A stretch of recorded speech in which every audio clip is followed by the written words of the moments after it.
UFC 200 is in the books. It started with McGregor dropping out, Lesnar revealed, John Jones testing positive for a banned substance. Did it live up to the hype? Well, the man who could hype it better than anybody else is Dave Sholler from the UFC, Vice President of Public Relations for UFC as UFC 200. What a weekend, Dave. It was a lot of hype leading up. Did it live up to the hype for you guys? I think it definitely did. Let me start off by saying what I need after this stretch of UFC 200 is a little bit of that Walt's Original Pizza. Well done on the sponsorship, boys. All right. That's one thing we miss out here in Vegas. But, yeah, I mean, listen, the UFC 200, it literally had, Mike and Pete, all the highs, all the lows, and all of the different emotions that make sports great.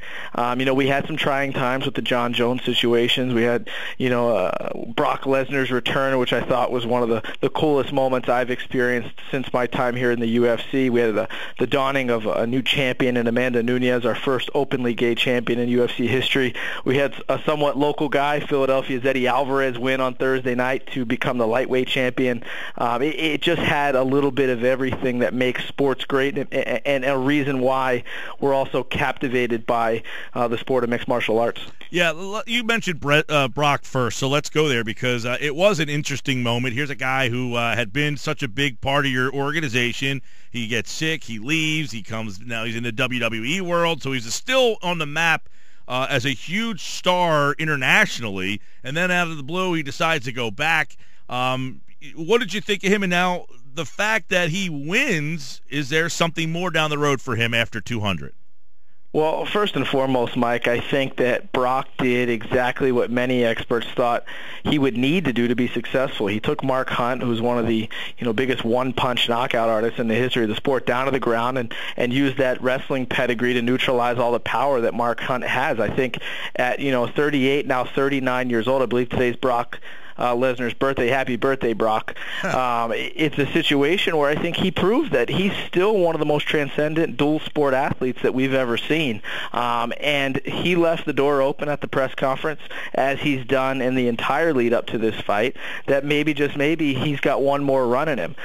First up is a Randy Orton showdown at SummerSlam, but I think that he didn't just scratch the itch on Saturday night. I think he opened up, the can of worms to say, I think I can still do this. And he debuted in our rankings yesterday at number 8 in the world as our former heavyweight champion. And I think if you look at the rankings, there are still some very competitive matches for Brock Lesnar. We'll see what happens, but he certainly looked impressive. That was the most relaxed Brock Lesnar I have seen in a long, long time. He seemed to really thrive and enjoy the moment. And I think that win over Mark Hunt, who is no slouch, gave him that inkling that, hey, maybe the door's still open in MMA for me.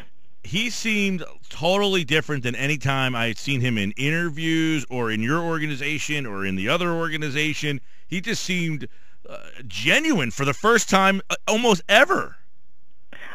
You know what? That might be a fair point. Listen, Brock Lesnar is never going to be the guy who loves doing media or loves attending fan events or things like that. Those things just don't drive him. But I think when he had that bout with diverticulitis 5-6 years ago and had his career cut short due to that injury or due to that illness, it left a little bit of a bad taste in his mouth. And I think him working his way all the way back to the biggest event in UFC history, UFC 200, I think he really relished the moment.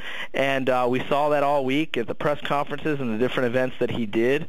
And then when he got in there on Saturday night, if you look back on the film, immediately after round 1, he has a huge smile on his face, and it was almost that revelation of, wow, I'm back. And not only am I back, I'm winning. It was a cool moment for the sport, and never say never. That was a one-fight deal with Brock, but the door is open if he's interested in returning. But I think right now he has his sights set on SummerSlam, and we'll wait to hear from him from there. Dave Sholler, the Vice President of Public Relations for UFC. Now, I did notice, Dave, that you mentioned Randy Orton and SummerSlam. I mean, I don't know if you're allowed to comment on it, but was that something that was agreed upon between you and the WWE that you guys would kind of cross-promote? Yeah, it sure was, and WWE has been really cool to work with through this entire process. Our team worked largely with Triple H on this arrangement, and they've been very, very cool. We agreed that we'd help promote their event. If you notice, they ran their weigh-ins on WWE.com and got behind the fight on social, and I think it just speaks to the true crossover between Brock Lesnar's fans in the WWE and his fans here in our sport of MMA. I noticed that you dropped Triple H and not Paul. You on like a Triple H name basis with him. Well, you want me to call him Hunter Hearst Helmsley?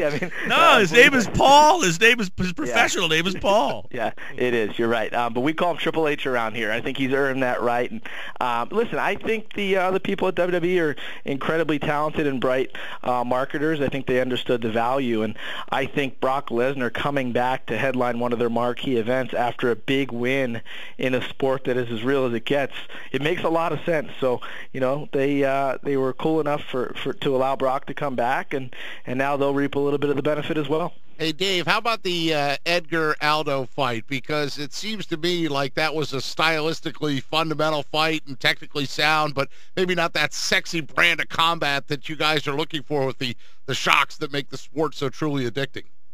Yeah, to me, that fight was a little bit of what you appreciate out of a Floyd Mayweather fight, if you will, where there's going to be a lot of tactical adjustments made in the fight. I think it looked very similar to their first fight. There were moments where Frankie's, marquee takedowns, that's really been his pedigree his entire career, is using his strikes to set up timely takedowns. He just wasn't able to do it against Jose Aldo. I know a lot of people had written Jose Aldo off, Pete, after he lost to Conor McGregor, but this is one of the 2 or 3 best fighters of our era. Frankie Edgar, pound for pound, will go down in the history books as one of the greats to ever do it. But I think in this particular fight, Aldo was his kryptonite stylistically. Very good takedown defense, really good jab, and was able to use his kicks where he needed. But listen, Frankie Edgar, don't write this guy off by any stretch, whether he decides to stay at 45, go back up to 55, or even potentially fight at 35. He's always going to be in the mix. He's our type of fighter as South Jersey people. I think if you think about the guy who headlined Boardwalk Hall for all those years, Arturo Gatti, Frankie Edgar is very much MMA's version of Arturo Gatti, just with a little bit more, with all due respect to the late, great Gatti, with a little bit more championship pedigree. Do you think the crowd was a little unkind to Cormier? Because I know that, the biggest rush of the night, or at least from what I read, one of the biggest rushes of the night was when they showed McGregor on the big screen. Yeah, listen, I thought they were a little unkind to Cormier in the sense that he was fighting arguably the greatest of all time in Anderson Silva, a guy who, from a striking perspective, could end a fight with one kick or one punch. Cormier did exactly what he had to do. One of the things people forget, Pete, Daniel Cormier could have very easily, after John Jones fell out, said, you know what, I'm just going to wait. I'm not going to fight this Saturday. I'm going to wait to see what you guys can do. I don't want to make the adjustments for a new opponent. I trained for John Jones for the last 8 weeks, but he didn't. He did exactly what a champion should do. He got his briefcase and his hard hat on, and he went to work. And I have a lot of respect for what Daniel Cormier has done for this sport, and I have a lot of respect for what Anderson Silva did, stepping up to fight arguably one of the top 3 pound-for-pound fighters in the world today on 2 days' notice. I get the frustration. I think people wanted a little bit more out of that fight, but in reality, I think Daniel Cormier did exactly what he needed to do to earn a victory. Dave Sholler is with us. The event had a over $10 million gate. That broke the record for MMA events in the U.S. The attendance over 18,000. That's a record for Nevada. Brock Lesnar reported $2.5 million, no win bonus. Mark Hunt, $700,000 for his efforts. But Amanda Nunes, as you mentioned, we talked on Friday, and Miesha Tate, who obviously it went from Rousey to Holm, from Holm to Tate, and now from Tate to Nunes. You got a wide open division there, but almost, you would say, a brutal victory for Nunes. I mean, came right out. I would have to assume a broken nose there because, boom, blood everywhere right off the bat, and a quick tap out there for Miesha. Yeah, I think we said on your show on Friday that Amanda had to bring out the dog in the fight, and that's exactly what she did. She hit Misha with that big strike early in the fight, and then talking to Misha and her team after the fight, she just never recovered from that, and Amanda pounced. And the one thing that makes Amanda a lot different than many fighters in the sport is she has just an uncanny killer instinct, and we saw that on Saturday night. It sets up some really, really interesting possibilities in this sport, whether it's the return of Ronda Rousey, if Holly Holm wins in 2 weeks when she competes on our Fox card. There's just so many things that can happen. You mentioned, Mike, the how quickly the belt has been changing hands, but I also think it speaks to just the depth of the top 5, the top 6 of that division. Another woman you have to watch is a woman who won on our prelim show, which is Juliana Pena, dominating a very talented Kat Zingano. This division's a lot of fun, and I still think you have Ronda Rousey kind of lurking over top of the division whenever she makes her return. The doors are wide open for contenders. It's going to be a fun close of the year. So what did we learn from 200? What's next for a guy like Cormier, Aldo, even Cain Velasquez, who had a TKO, and Amanda Nunes? What are next for the winners? I know Brock's kind of up in the air, but the other 4 on that main card. Well, I think a lot's going to play out for the women's division here in the next few weeks, with Holly Holm's fight coming up, with Ronda deciding whether or not she's going to return this year or next. I think if you take a look at Daniel Cormier, he obviously will likely fight the winner of Glover Teixeira and Anthony Johnson. They compete on the same card as Conor McGregor and Nate Diaz in August.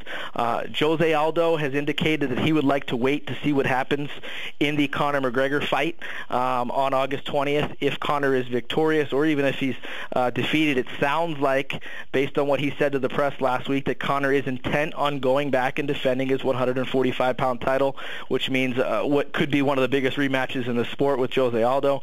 And Cain Velasquez, Mike, that was probably the best Cain Velasquez, the most healthy, dominant version of Cain Velasquez we've seen since he fought Brock Lesnar several years ago. He looked completely crisp, very dominant in his takedowns, and he beat a very, very good Travis Brown. So I think the winner of Stipe Miocic and Alistair Overeem now has to think about Cain Velasquez. It sets up a lot of big fights to close the year, and at the end of the day, UFC 200, one of the most historic events.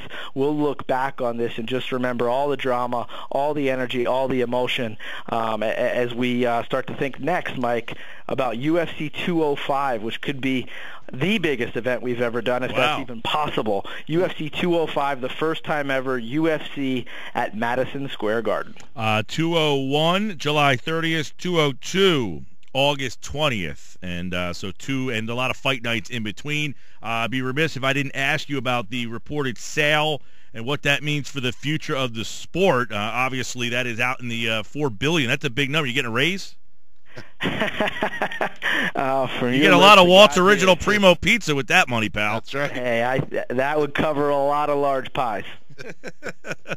Listen, Mike, it's a monumental moment in our sports history to be acquired by a company as prominent as WME and IMG, and I'll just echo what Dana White said in the press, which is, our goal has always been to take this sport to the next level, and by working with a company as talented as WME, IMG, I think the doors are open for this sport to go heights globally, and I think the opportunities for our athletes, knowing WME's prominence in the world of entertainment, fashion, it's just going to take this whole thing to the next level. I feel really, really good about it. 350 employees that work in our offices here in Vegas and around the world are some of the most dedicated people that I've ever worked with, and I think we'll look back on this day where the UFC was acquired by WME and IMG as a pivotal turning point in our continued global growth.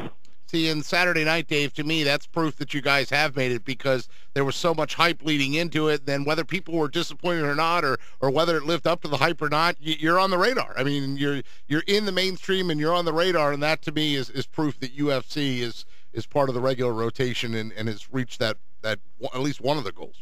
Pete, it's so ironic that you say that. We were just talking in the meeting a little while ago about, back in the early days when I started at the end of 2008, we used to have to beg mainstream media to cover this sport and look for any angle we could to get UFC into the newspapers and on TV. And while we still have those conversations today, it's a lot less hard than it used to be. UFC has taken off, and I really do firmly believe it's because of our athletes, the 550 around the world that put on these great events, and it's part of our staff. And I also think, and I always appreciate you guys from the very beginning understanding our sport. Deep down, we all understand fighting. We get it. And on a Saturday night, we don't mind watching two men or women get in there and fight their hearts out and try to compete to be the best in the world. All right. Dave Sholler, the Vice President of UFC Public Relations. You mentioned also 203 is also scheduled for September 10th. That will be the debut of CM Punk as he will fight. We hope anyway. We'll hope to see healthy. That's one of the reasons why he hasn't been able to make that debut. That will be another probably car with a big buzz with his debut on that. And Dave, I know you got a busy day still ahead. We appreciate you jumping on board. Thanks, we'll save you a pie, all right? Yeah, hey, please do. And congrats on all your success, guys. Thanks for the support. You got it, brother. Dave Sholler.